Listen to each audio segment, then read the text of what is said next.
The MonsterVerse has finally started to show its fangs again after Godzilla vs. Kong with the announcement of the new Godzilla series and the long-awaited reveal of the adult-centered Kong cartoon hopefully right around the corner in this year's Comic-Con.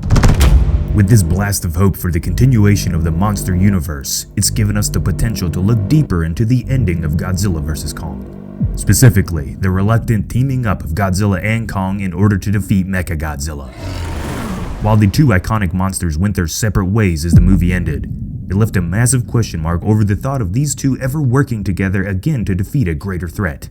We know that the two gained mutual respect for one another, but does this mean that they will align forces again in the future of the MonsterVerse? We will theorize on this in this video, as well as delving back into the ancient unknown times of the MonsterVerse, to have a better understanding if these two species had ever teamed up, like what we've seen Kong and the G-Man do when fighting the giant mech. Remember to stomp the subscribe button if you haven't already, and let's get to it. Now, there have been statements from some film industry bigwigs saying that there is a fifth MonsterVerse movie in the works, regardless of how true this is. The news of the animated series being created for Kong and the live-action series being created for Godzilla, along with plenty of hints at growing the lore of the MonsterVerse through graphic novels. Legendary Studios and Toho really may be giving themselves some time to grow the future of the MonsterVerse, along with any plans for the G-Man Toho has. Both of these series are set to be prequels, with the Skull Island series taking place in the 1930s, the same time as the original King Kong story, where we will likely see the closest take on the OG Kong story yet in the MonsterVerse. And the Godzilla series is filling in the gaps of what happened after Godzilla first showed up and destroyed the Mutos.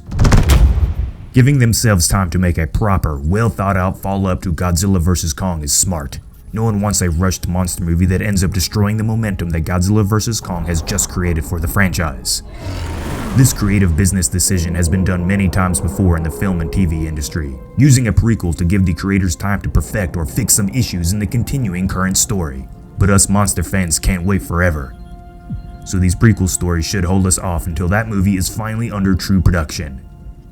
But will that movie feature Godzilla and Kong working together once again?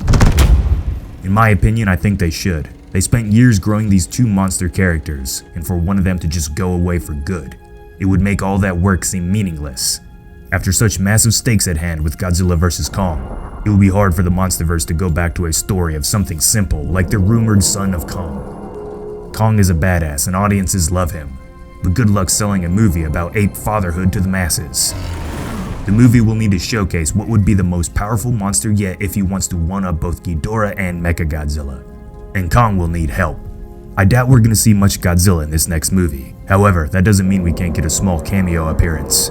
Fans love to be surprised by their old favorites showing up in dramatic fashion, like what happened with the recent Spider-Man movie. And if Godzilla randomly showed up after never appearing in any marketing for the next movie, Godzilla fans would absolutely lose their minds.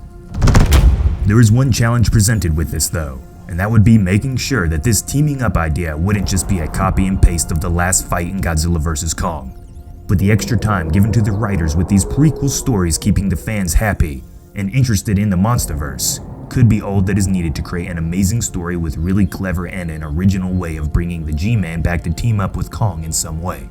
My personal opinion is that I would love to see Godzilla down in the Hollow Earth, using the lack of gravity to pay homage to the old Toho movies. Well, maybe not that much. Who would this new threat be? It would need to be epic in order to bring Godzilla into the fray. It can't be another man-made titan, and the Ghidorah storyline may be starting to run itself a bit dry. I think Legendary should create a new monster. As much as I would love to see a monster like Destroya in the MonsterVerse, the millions of dollars it would take to buy the rights to that monster from Toho would be much better suited towards hiring a massive star actor or making the effects of the movie that much better. Although, we're still holding strong in the belief that some sort of original take on a monster that takes influence from a classic monster like Space Godzilla would be a fantastic route for the creators to take. And there are hints to flying Godzillas already in the MonsterVerse. Do you think the next big foe in the MonsterVerse should be some sort of evil ancient Gojira hiding somewhere deep in the Hollow Earth? Let us know your theories in the comments. If Godzilla and Kong work together after trying to kill each other for what was probably days, then there is some hope in this theory that at once in the ancient past, Godzilla and Kong species aligned forces. Yes, the two species eventually almost wiped each other out, but there had to be a long amount of time that the two titans coexisted. If Godzilla's species wanted Kong dead from the get-go, they would have never evolved to challenge them in the first place. Now, there's nothing in the lore that states that the two species did align forces. I want to make that very clear. But the MonsterVerse lore has so many mysteries, happening over hundreds of millions of years, that saying that they never aligned forces is almost more unlikely. In this monster universe, there had to be dozens of massive, world-ending battles between these godlike beings. And the Gojira would have benefited at first from having a highly populated and adaptable species like the Kongs fighting for them, at least until the Kongs could no longer sit and follow the rule of the atomic reptiles. Residents, give us your theories on how the ancient Kongs and Gojira could have once worked together before becoming enemies. I hope you all enjoyed this theory video. Make sure and leave us a like if you think we earned it. As always, residents, it's been a pleasure, and I'll see you in the next one.